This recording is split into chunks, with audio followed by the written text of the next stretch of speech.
my god. Hello chat. Good. What's the time? Good afternoon. This is every week. Why do they start in afternoons? Why is time so linear? Why can't it be like non-Euclidean? It should just curve in on itself. Oh, okay. Speaking of linear, welcome back to Ibi Art Academy, week 3. I would ask for a round of applause when my hands are tired.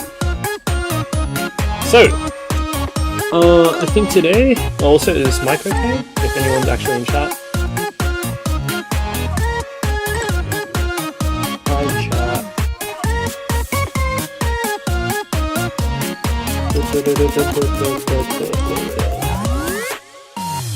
Lidcombe Station. Niku. Okay, I'm losing it. Okay, so let's officially start the stream. Chinese dudes. Music too loud. Okay, we'll turn down the music. Where is the music? Louis. Is music tolerable now? Chinese boys. I wonder who that is in chat. Chinese boys. Yeah, our beloved viewers. I'll allow it. I'll make sure you're satisfied, Mr. Zenatha. Zenatha. Okay. Is it good now? Ooh, what did I just press? Okay. Sounds good. Okay, we're gonna start stream.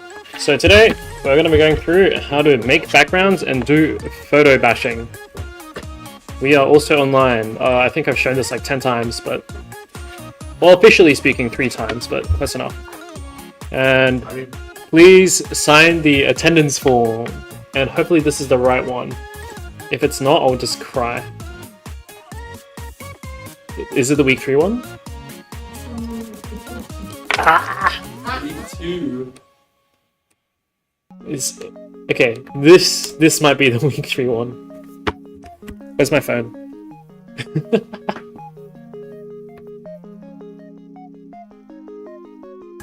Is it weaking? It's getting worse. Okay, give me a second.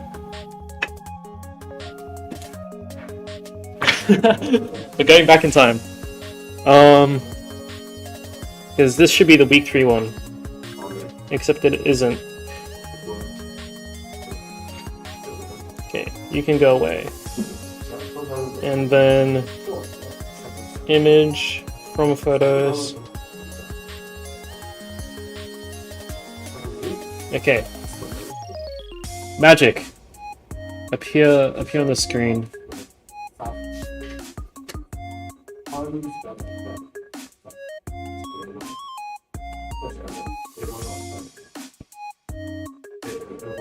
Hopefully it's the right one. Boom, I'm a magician. I'm a magician. It works. Okay, perfect. Yeah, if you are online, I'll give you a bit longer to sign the attendance form, I guess. Wahoo! Guys, we're about halfway through the year.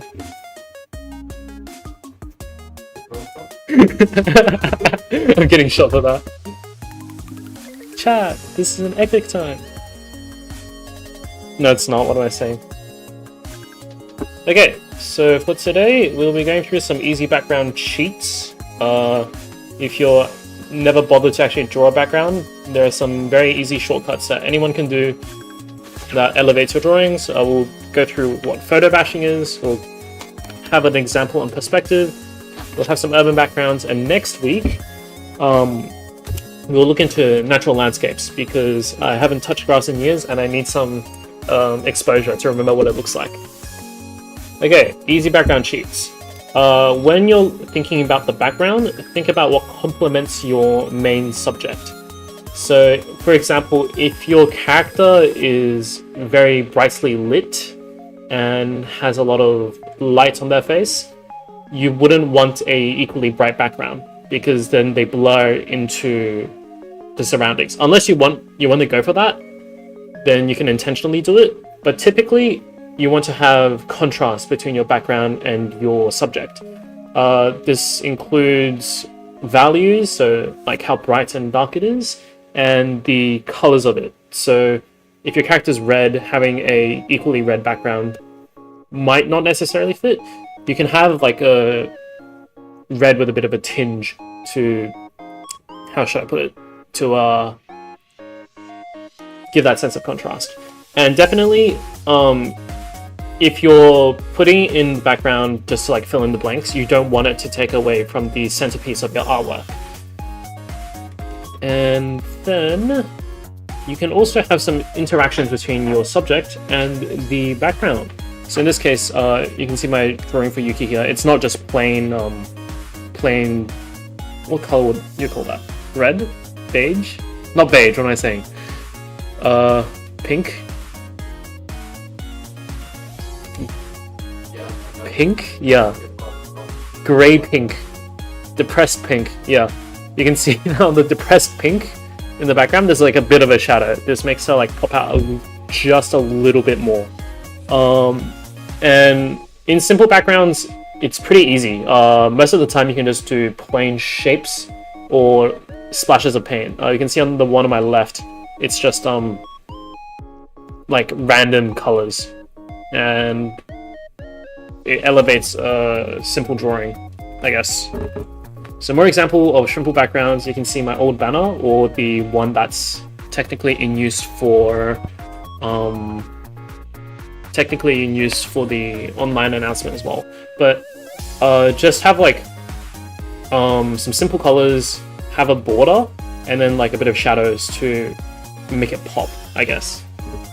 And yeah, you'll notice that in this picture the background's a lot less saturated than Ibi herself, so it makes Ibi stand out a bit more. And for this one, Karodira, it's straight up just red with a white border. Is that red or pink? Oh no. We're not going through this again. That's pink? I'd say it's pink, because yeah, it's probably more pink. Bocce is like pastel pink. Yeah, like, because of that contrast and light, Yeah, true. And Kita, as we know, factually has red hair, so yeah, that's a pink background. I know my colors. That's clearly a rainbow.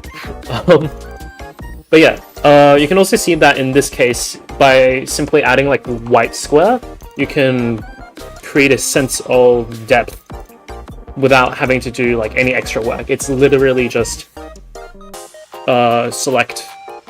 Well, if you use CSP, I think it's get the shapes tool, draw a border, and then you're done. And in Ixie's case, this is like a bit of like composition stuff, but just like a green gradient background.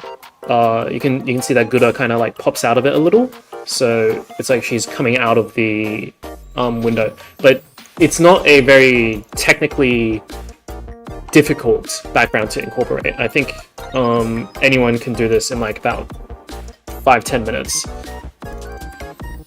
And from our beloved subcom Cryptid Pigeon, yes, please follow her on whatever social she has. I think it's Instagram. But yeah, another simple cheat is just using the backgrounds from 3D games. I mean, everyone's playing like Genshin or Star Rail or whatever these days. Open world games so you can run around, play around with the camera. So if the character that you're drawing from the game is in a open world game, just take a picture from the game and then use it as a background. Definitely, you can. In the age of digital art, you can change the backgrounds using like tone curves, tone corrections, and shifting the hues to make it fit whatever character to fit whatever scenery you want to have. So you can see in this case, I guess Cryptid Pigeon did not want the mountain in the background, you can just remove that. You can just choose to not draw it. She did want the lake, so keep the lake in.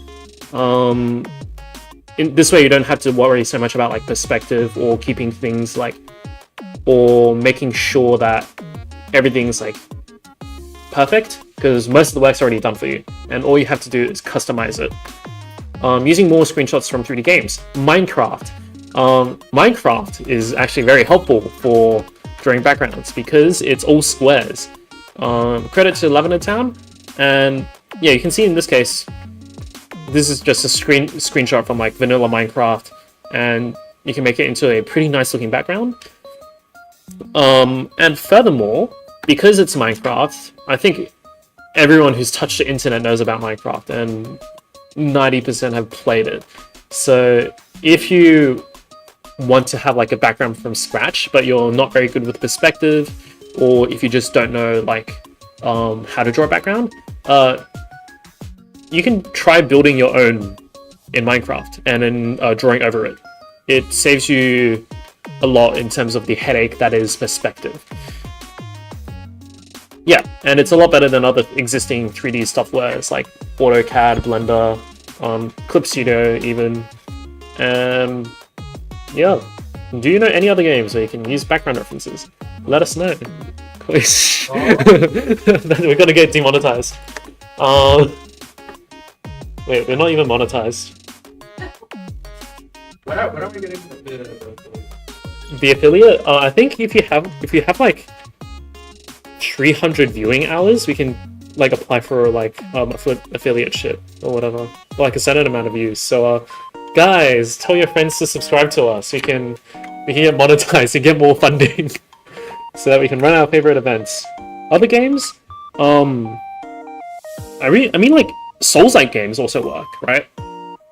Because they're very grimdarky, but they're still very nice backgrounds. I think like any open world game can work. So if you want to draw Cyberpunk, just boot up the good old Cyberpunk and then like use the backgrounds. Though be careful of copyright infringement if you happen to be using the backgrounds from one of those devilish companies like Nintendo. They might shoot you in your sleep for using the backgrounds. Oh, they will, yeah. Yeah, and another thing is leading the eye with backgrounds. Backgrounds can also be used to direct attention to different parts of the illustrations, such as the head or different characters. I don't know if you guys know this, but when you see a new image for the first time, there's usually really good graphics designers or artists know about like the flow that your eyes go through. So what catches your eyes first? Probably the thing that stands out the most. Your eyes will get directed from, let's say, so when I'm looking at this image of Hu Tao, I start immediately from like her face, because see the bit behind her is like illuminated, like a bunch of the directions of the perspective goes towards her. So that's the first thing my eyes goes to, and then if I follow like the strands of fabric that goes across the sky, I go down and I see like the other characters as well. Same with the picture on the right. The what do you call this? The stair hand things. The railings. The stair hand things. They're like hands. I'm calling them stair hand things from now on. You can't stop me. But yeah, you also notice that the perspective kind of draws towards the characters. You start from the left and you immediately like your eyes go towards the center, and it creates a sense of like motion. So if there's a bit of the painting or illustration that you really want to like give attention to, usually like if you're a banner for a gacha game, probably the new character that just came out, you try to find a way to divert the audience's eyes to your center of attention. And this is more examples from Cryptigen.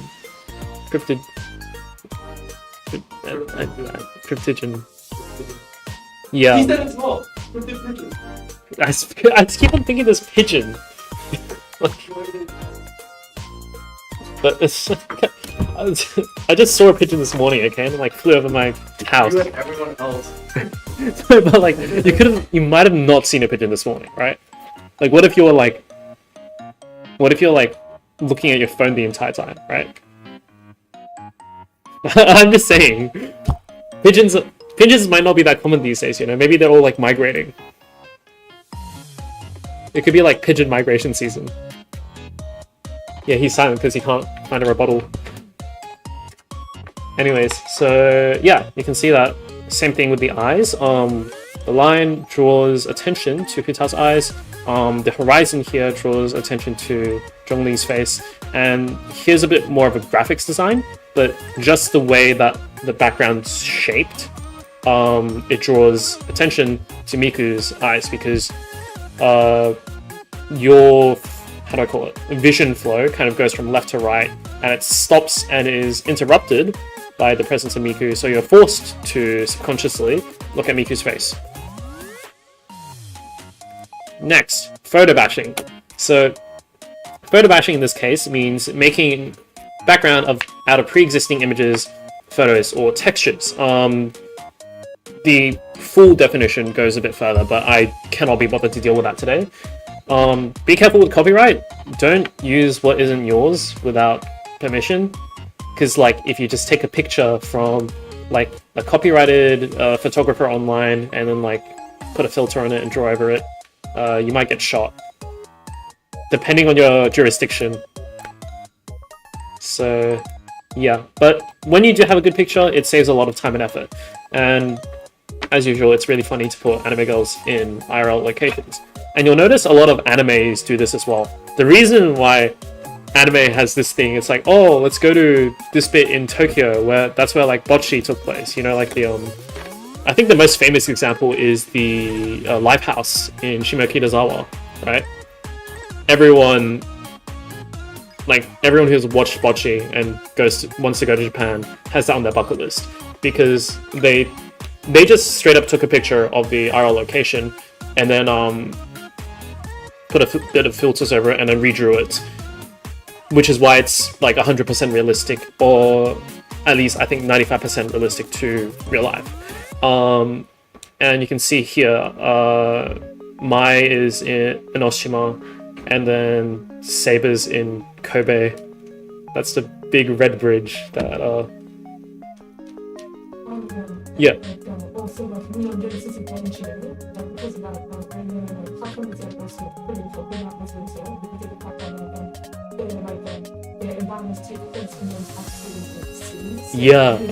Yeah. I think it's really cool how like directors just pick IRL locations and then put like their settings over it, so that like if you do go there, you can see, oh my god, that was like it's just like Mochi, it's just like Eva, it's just like, well, hopefully it's not like Fate Zero because you're gonna die, but yeah, I'm gonna go to Kobe and oh my god, that's Fuyuki! Everything's gonna turn into flames. Gas leak? Oh no. Let's pin the link in the chat. Link in the chat? I love virus links. I don't believe like this. So, He got packets.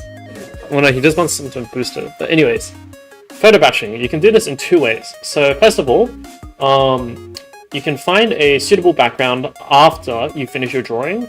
I use this often to save time because, like, it's easy. Like, I'm not sitting there drawing the background from scratch if I have a deadline, especially. I do like my usual cheats of splash a red, like splash a color background onto it, or just like having a picture, really nice picture from my photo album, and then putting a filter over it. Another way is drawing on a photo and basing your subject on the background. So if you ever watch like Makoto Shinkai movies, you can see like that really impressive scenes of the main character in the middle of like of the cityscape or the mountains, and then there's like the entire background behind it. I think that's harder. I think that requires more skill in terms of picking the right photo and making sure that your drawing like actually makes it look better instead of just like making it look worse. And in this case, you also need to bit of like composition skills, because you want to pick out like good looking photos, right? If you have a bad photo to work with as your background, I think it's just not going to look that good. So next would be treating your photos. So photos that you took IRL needs to be treated before you can use them as a raw background. So if you have any photography experience, do like your usual processing things as you would any other photo. To make things look more anime-ish, you can increase exposure, drop the shadow levels, and raise saturation on the tone correction stuff. If you're a traditional artist, unfortunately, you can't really use this trick. This is pretty much digital exclusive. Next is apply an anime blur or colorize filter to reduce the amount of details. This sounds a bit counterintuitive because it's like, oh, having details is nice, right? But if you have too much details and your drawing is comparatively simple or the style is very different, it kind of detracts away from how impressive your drawing is, because the background is like really messy. So having blur filters and reducing the amount of colors in it, compressing the shapes to like more simple and larger blocks, makes it more, what's the word? Good. You have a great vocabulary. And if you feel brave, you can also draw over the photo with a vibrant color or a blend brush to add like a hand-drawn texture. So now that we're here, do we have any questions in chat?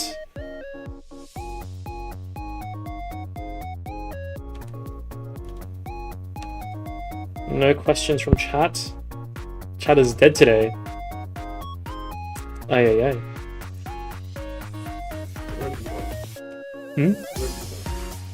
V-botting? View-botting, yeah. We have like one view, it's just like, it's that one. Like, I'm sure you guys will watch VODs, right? Anyways, so this is my example of the Noelle drawing I did a while ago. Because Noelle's a vampire, I decided that she should appear during the middle of the night. So I found a random picture from my photo gallery that's dark and with a lot of negative space. So negative space refers to the bit in a illustration or photo that has nothing in it. So you can see that this was taken, I think, in Osaka, Shinsekai. It doesn't have much in it, right? It's just like a bit of the streets and everything's pretty dark. So I wanted something that's very... The photo itself doesn't have a very strong presence. And this, on its own, isn't a great photo because it's just so dark. You can't see anything in it, right? But in this case, because it's a background, that's exactly what I wanted. Because I don't want it to take away from my central drawing. So here's the entirely unprocessed photo. You'll notice it's dark, doesn't have any visually salient features. Fancy words. And processing. I added a red hue and a chromatic aberration. So if you ever have like if you ever take one of those photos, or what's the word? If you go underwater, I think, and you take a photo, you'll see that everything has like a bit of a rainbow edge to it. That's what chromatic aberration kind of emulates. So I also used like a really dark grey blend brush on the skies to just like make the skies look a bit more interesting. Looks like clouds in the middle of the night. And yeah, you'll notice that it does become a bit blurry. That's intended. You don't want details you don't want your background to be more detailed than your focus of the drawing. And final step is, once you've put in your actual artwork, you don't okay, let's see what. Okay. You don't need to do too much work on your background since your subject will cover most of it. So you'll see that there's like a bit of details in the back that, maybe like the lighting here is a bit off, or there's a guy in the background, I should get rid of it. You don't need to do that. Most of the time your subject covers like 70% of the entire screen. You just put them over it, and then if anything still looks off, then you can like spend time editing it. But otherwise, just like slap it on and it should be fine. Another thing you can do is add a multiply layer, or a masking over multiply layer that goes over your subject, and kind of like add dark bits around the edges to blend them in to the background. And same with this image. If you're in Sydney, you might, I think 90% of viewers here are in Sydney, but if you're in Sydney, this is the Chinatown Haymarket alleyway. I think it's the best alleyway in Sydney, unless anyone has any objections in terms of their favorite alleyways, but I don't think there is. Anyways, so this is a nice alleyway, a lot of empty space in the middle. So you'll notice that when I did the processing, I put an anime filter over it. That's why it looks like more blurry, but it also gives it like a bit of a hand-drawn kind of texture without you actually having to draw over every single bit of it. Hello! What else? What was I? Yeah, I also added a reddish hue, increased saturation, contrast, shadows, blah blah blah, anime-esque look. And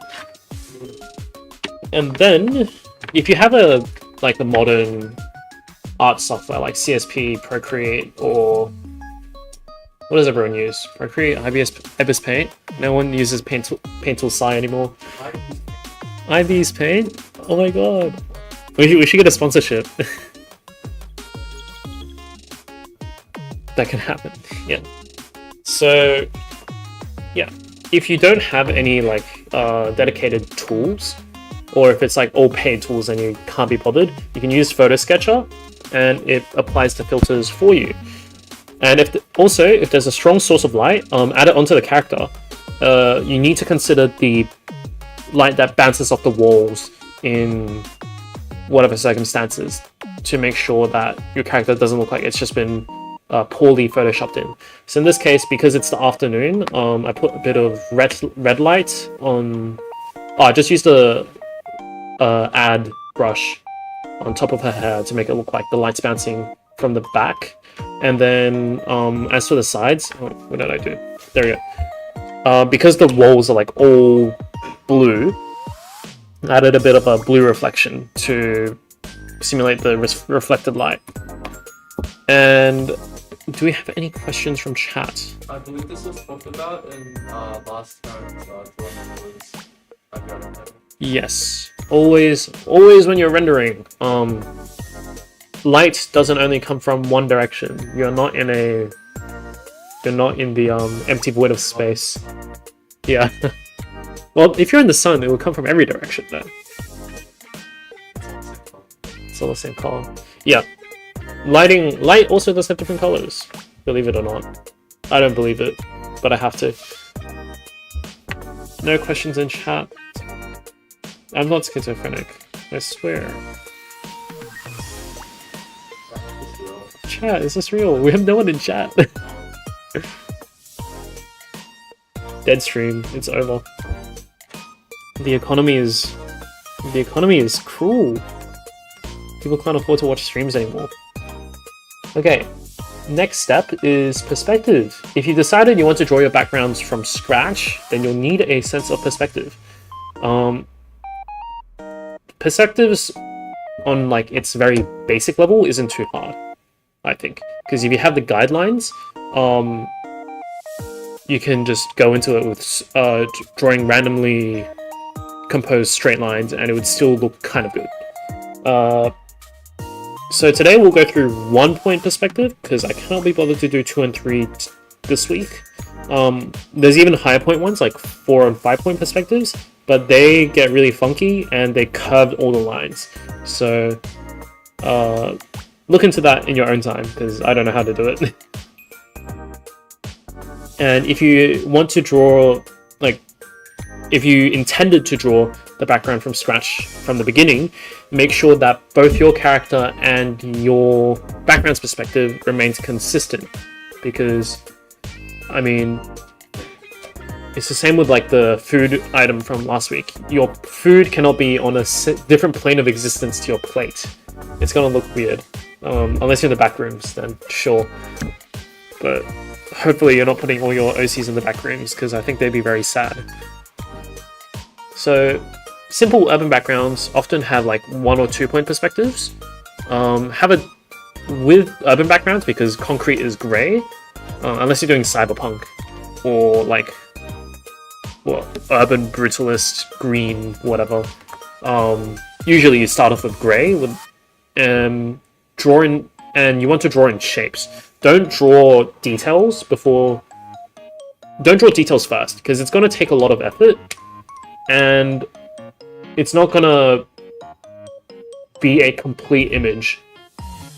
What I mean by that is, if you don't have like the basic shapes and the composition down, and you try to start with details, if it happens to like not match the perspective, or it just looks a bit off, then you have to undo all that to compensate for the rest of the drawing. And I'll show you the example later, but in the step-by-step, you see that I start off with like just grey blotches that are roughly like building shaped. And you'll see that they're completely messy. Some of the lines don't connect into each other, but it doesn't matter, because you're looking at the general like outline of how you want your city to look first, and then you create a sense of like fake detail. So yeah, going back to the dot points, in this example I'll be using a bit of like white highlights on a darker background to emulate like the neon lights and windows and whatever. If you are doing it with color, you want to have like a desaturated like building colors, and then like really strong neon lights to give it a strong cyberpunk look. And yeah, okay, so 1 point perspective. First of all, you want to pick where your camera is starting from. So if you're looking up, I would move like the center point slightly upwards. It's a bit hard to explain because this is a still image. Just imagine that when the center point goes up, all the lines that follow with it stay following with it, so that the streets become how do I put this? Okay, let's pull out MS Paint. I think it'll be a great example. Yeah, we're moving on to MS Paint these days.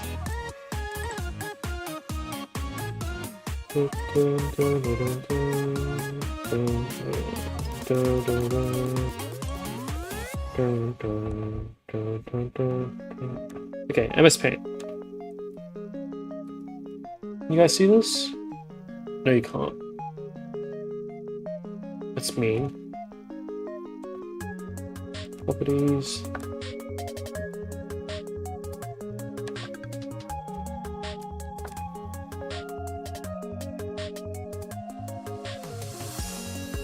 Okay, no, I give up. You won't see anything. Okay, so, but yeah, you can imagine that if you were to look at something, if you're taller, right, things point downwards more, and the road on this example will become flatter. And if you're shorter, or if you're closer to the floor, you'll notice that it goes upwards a bit, and then there's a bit more of a slant on the floor. For urban environments, it's really easy because the main street is like usually straight, and because it's straight, you can kind of tell if it's supposed to be going upwards or downwards or whatever. So before you start drawing anything, make sure you draft your guidelines based on how tall you want the camera, and make sure that your lines are straight. I know I'm like drawing really rough, but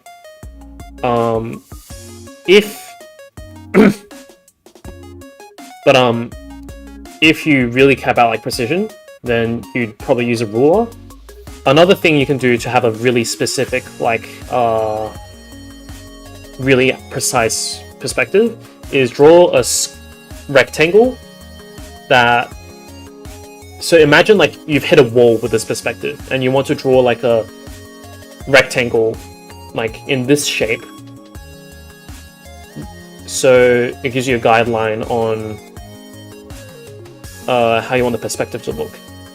And then once you've done the rectangle, you can connect the dots from the rectangle to the center point to like all the way out. Usually like the guiding points for this goes out of the canvas, so I can't really show it. But yeah, that's the basics of 1-point perspective. And then you can see I just draw random shapes over it, blah, blah, blah, blah, blah. And then for urban environments, you want to leave a bit of space for the walkways, unless you're in America, because walkways don't exist in America. But yeah. And it doesn't really come out here, but you also want to add a bit of depth, horizontal depth, into your drawings. So obviously there's a lot of like vertical depth, or just going straight in towards the distance. But sideways, you need to put in a bit of effort to make sure that it's varied. So here is the quote-unquote line art. You'll notice that like some things here don't make sense. Like, what do you mean like a building just cuts into another one and this one just pops out of nowhere, right? But it doesn't matter, because as long as they all follow the general structure of your perspective, it will look very nice. So this is like the basic shapes done on this one, and here is I just made everything darker and used like white lights or just white glow to simulate lights. This only took me like about 45 minutes to go from scratch to all this, and I mean I think it looks pretty nice for the amount of time I put into it. And here's just some extra tips. Add curved lines, or lines that are not like rectangles. Cylinders and stuff work really nicely. They just break up the monotony of your drawing. Horizontal depth, you can have stuff that goes in, like this garage, or like this little side street. Here you have like the little ramen stall, random pole, garbage bin I didn't color in, like bicycle stand, glowing neon street sign. And then you want to leave a bit of negative space in the middle, because not every road goes on infinitely in the same direction forever, right? So if you're worried, oh, but it looks kind of blank, you can just add like random stuff in the distance to make it look like there's more stuff there. And when you draw, you want to start from close and then work. You want to start from closer to the camera and then work to further, because if you start from the distance and then you draw like an entire thing, you'd have to cover it with the stuff that's later. So you're wasting a lot of time like covering stuff. So start from the close side, because then everything you draw will be kept in, and then the stuff that's omitted, it saves you a bit of effort, if you get what I mean. Also the concept that you need to draw bigger things first, like closing things that are bigger. Yeah. It's just a matter of shapes and composition and whatever. This one was quite like free in terms of like my process. I didn't really take a lot of time into planning into, oh, this should go here. I see the vision of having like street signs here. I literally just picked some like, this was mostly random, and I just picked some shapes that were like, this looks like it has potential to turn into, let's say, an alleyway. This is some bit of potential into like turning into an office space, or this is potential for like a pole to go here. You kind of just, with urban landscapes, you have a lot of like space to just be free, do whatever you want, and then like, oh, I think this, if you just think, oh, I think this would look nice here, you can just put it in. And if it's like, oh, I'm missing a bit of street signs here, you can just also put that in, because as long as they follow the perspective, it will look nice.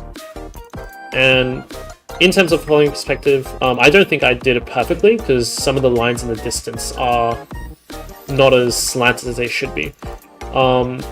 With perspective, you'll notice that this is a mistake. This should really be pointing down like straight into the distance, because it's already getting pretty far away. And in 1-point perspective, your lines should only go in 3 directions. So pointing towards the vanishing point, horizontally, perfectly flat, or perfectly straight. That's for like general buildings, but if you've got like obviously curved lines or other objects, then disregard that. But your general outlines should always be either pointing up, left, right, or to the vanishing point. Here are some case studies. This is the background by Takeuchi Takashi, it's not like exactly perfectly straight, which can be a bit difficult if you want to draw a winding street. Similar principles apply. It does use a bit of like multi-point perspective if it does like curve, but you want to consider like big stuff is close, small stuff, well, stuff further away is smaller. And the same with like urban environments. Everything else is like dark, especially at nighttime. Desaturated walls, desaturated bricks, even the trees aren't really brightly colored. You want the lights to really shine through and be the, I guess, highlight of the background. And because this is from a visual novel, it's used as a background. So you'll notice that it's not got a lot going on, like for it compared to like the one on the right here, which on its own is a really good image, but on the one on the left leaves a bit of like, as I said earlier, negative space for character sprites to go in and the text box to go. And this one was by Matsuez Urbanovic. I can't speak Polish names or Eastern European names, I'm sorry. But yeah, this one isn't perfect one-point perspective because it curves at the end, but the front bit, you can see, it still follows like the general rules of it. And as usual, dark and illuminated by like a small chunk of light to give it contrast. And yeah. Oh, and this is for simple landscape backgrounds, which we'll save for next week because I did not have time this week to finish it. And it means if you're actually watching the stream, you should come back next week to have a look, I guess. I think that's it. So, any Shield art competition? Oh yeah, that's right. The art competition voting is out. So if you want to pick for ANSW which one you think is the best artwork for art competition, put your vote in now. Otherwise, you will be forgotten in the annals of history. And sign the attendance form if you haven't. Is there any questions from chat? Yay! Hello Stormreels, hello JL. Who's JL?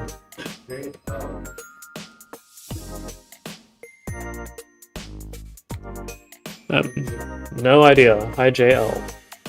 Oh my god, 3 viewers! I feel like you should know. I'll check the Discord chat. Bogo's minted. Bogo's minted. Minted.